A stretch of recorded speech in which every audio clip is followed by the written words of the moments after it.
నమస్తే అందరికీ, welcome to my channel. Subrahmanya Swamy Shashti పూర్తి కథ, మహిమ, పూజా విధానం ఈ వీడియోలో తెలుసుకుందాం. వీడియోని ఎక్కడా స్కిప్ చేయకుండా చివరి వరకు చూడండి. సుబ్రహ్మణ్య స్వామి షష్ఠి అంటే ఏమిటి? సుబ్రహ్మణ్య స్వామికి ఎంతో ప్రీతిపాత్రమైన రోజు షష్ఠి.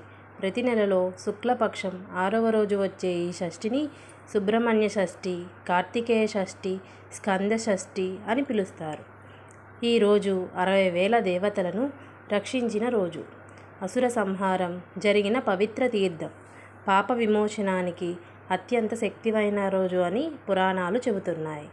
షష్ఠి ఎందుకు ప్రత్యేకం? పురాణ కథ.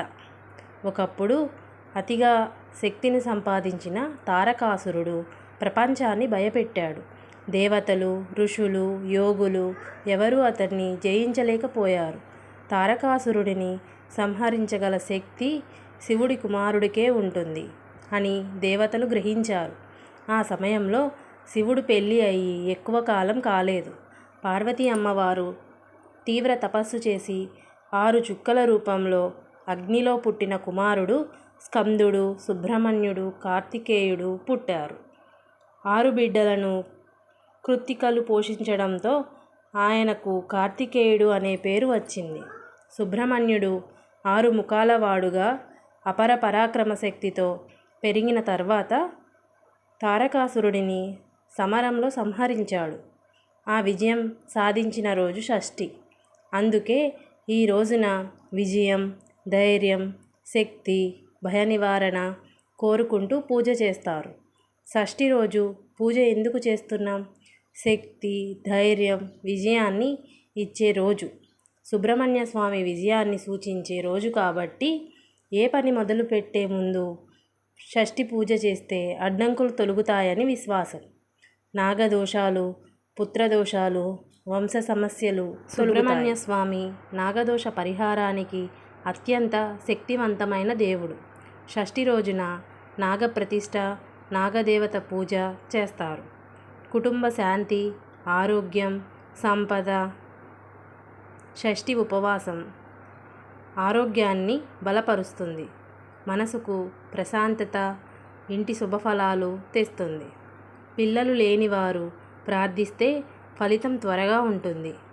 చాలామందికి కుమారస్వామి ఆశీస్సులతో సంతానం లభించిందని పురాణాలు చెబుతాయి. శత్రువుల పీడ, దిష్టి పాపాలు తొలగుతాయి. స్కందుడు శత్రువులను జయించినందువల్ల ఆ భక్తుల చెడుచూపు, మంత్ర దిష్టి దోషాలు తొలగడానికి పూజ చేస్తారు. షష్ఠి ఎలా చేస్తారు?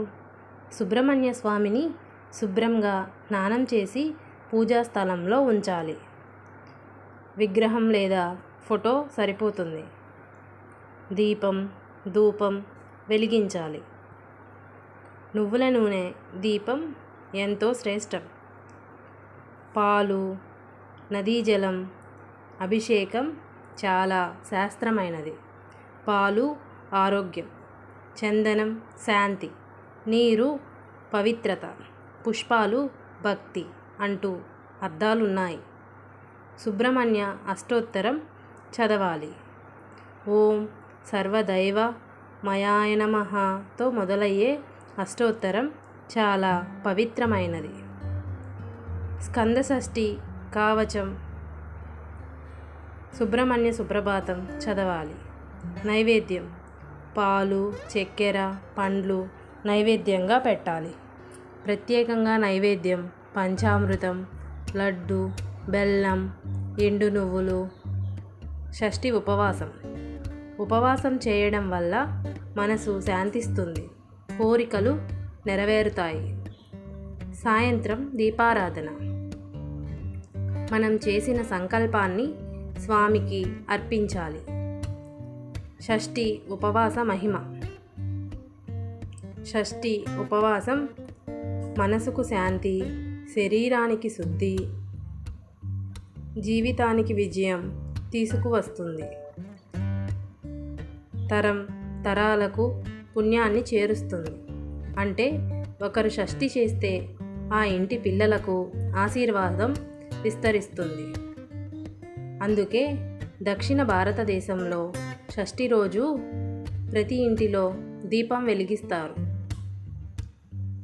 షష్ఠి చేయడం వల్ల లభించే ఫలితాలు: ఆరోగ్యం మెరుగవుతుంది, ధైర్యం, మనోబలం పెరుగుతుంది, ఉద్యోగం, వ్యాపారం, కొత్త పనులు విజయవంతం, ఆలస్యమైన పనులు వేగంగా పూర్తవుతాయి, నాగదోషం, పుత్రదోషాలు తొలగుతాయి, గృహశాంతి, కుటుంబ కలహాలు తగ్గుతాయి, చెడు దృష్టి, నెగిటివ్ ఎనర్జీ దూరమవుతుంది, సంతానం లేని వారికి శుభ ఫలితాలు, విద్యలో పురోగతి, పిల్లల భయం తొలగింపు, సమర్థత, నిర్ణయ శక్తి పెరుగుతుంది.